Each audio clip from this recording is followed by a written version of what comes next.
Alright, video for the Doom channel on the economy stuff. Nick the Modern Mystic did a video where he pointed to this crash course thing. So I'll post a link to the last chapter where the guy spends 20 minutes saying pretty much nothing, like well, better plan ahead, but make sure you plan ahead right, but doesn't really suggest anything. All he suggests maybe is buying gold, because he says it's outside the monetary system, so it's some sort of implication that's somehow safe. And I think that's really bad logic, because I think if things really go to hell, gold isn't going to be worth shit. I mean, gold is jewelry, alright? I mean, it's in some electronics, but I mean, it's bullshit. It's frivolous. It has no real world value. And then the whole thing of even doing exchanges in gold has gotten really complex, because it's really easy to create fake gold, you know, I mean, to counterfeit it, you know, have a little bit on the gold on the outside and then bullshit on the inside, you know, really fuck around with the metallurgy. And so you'd always have to have whatever you're transferring tested. You have to have a scientific test done on it to make sure you're getting the real deal. You know, so no, I don't see a future in it. I mean, yeah, in the short term it'll be a place people run, but it's going to be a real sucker's bet, I think, when things really go to hell. So I don't buy that argument. You know, real commodities that people need, food, shelter, that kind of stuff, yeah, that's probably going to be pretty valuable in the future. But it's hard to say. I mean, the real game is going to be how the government reacts. Without knowing what the government's going to do, it's hard to say where should I hedge. This guy goes through a list of things: a housing bust. Yeah, well, whatever. It's really an equity bust. I mean, it's really people aren't going to own any equity in housing, and that's the real danger. Credit bubble bust. Again, that's just saying high interest rates, and yeah, yeah, that's what's going to happen. Because you know, who's going to lend to anybody? I mean, everybody's going to be a bad risk, and you're not going to get anybody to lend you money unless they got a pretty good guarantee they're going to make a hell of a profit. Bank failures, well, look, you know, the banks, we should have let them fail. But the real danger is we increased the deposit insurance to $250,000 and did all this other crap, and now it's going to get real expensive, because now the government's going to have to print all that money to pay back all the people their deposits that they didn't really lose, you know, that the game players lost.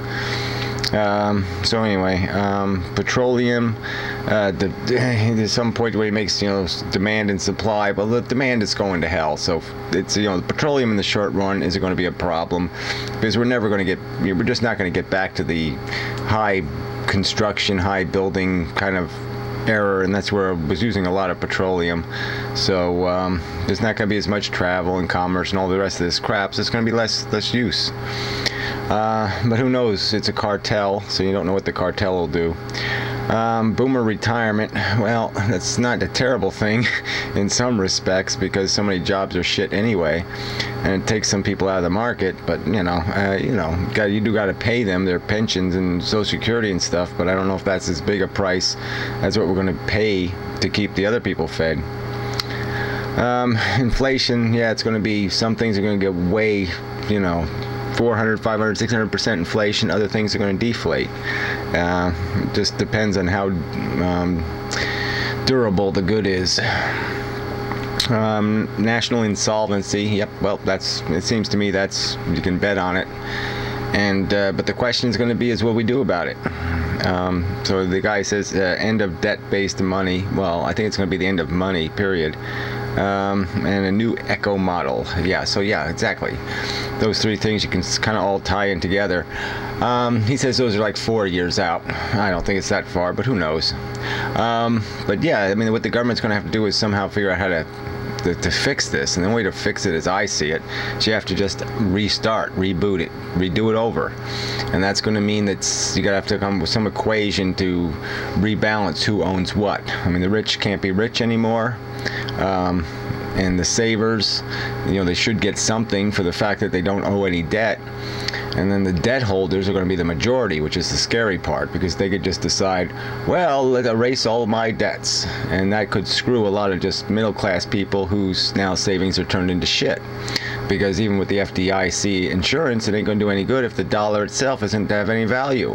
What's the point of getting back your money if your money isn't worth anything anymore? I mean, if you get it back in inflated dollars, it's not the real dollars. I mean, if you get it back, like if I give you $100 today, I mean, if I owe you $100 today, and I'm not going to pay you back the $100 instead 2 weeks from now, and in those 2 weeks we have 300% inflation, well, obviously you're not getting paid back the same money I took.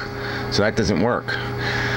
And that's really the question. So I think, I mean, when you think it all through, I think the government's going to have to just revalue a new currency, and that new currency is going to have to be divvied out to people based on some sort of equation. It's going to be after some sort of equation. You're going to, if you have XYZ debt, then they'll cut it in half, or they'll do some other. There'll have to be some equation where, yeah, you don't have it quite as good as the people that didn't have debt, and there has to be some way to make it proportional. But that's going to be really tough to do, because the majority of people are probably going to be the assholes who did have a lot of debt, and everybody else is going to have to fund them somehow, or compensate for that. So who the winners and losers will be is going to be tricky. I think a guaranteed loser is going to be the super rich. Fuck them, they're dead. So that'll be a good thing. The only question is those people in between, not really rich, not poor, not stupid, responsible people. They're probably going to get hurt the most, relatively speaking, from where they are now. Just because, yeah, there's probably no harm in having debt, because so many people have it, and that'll be the downside. But who knows exactly what's going to happen.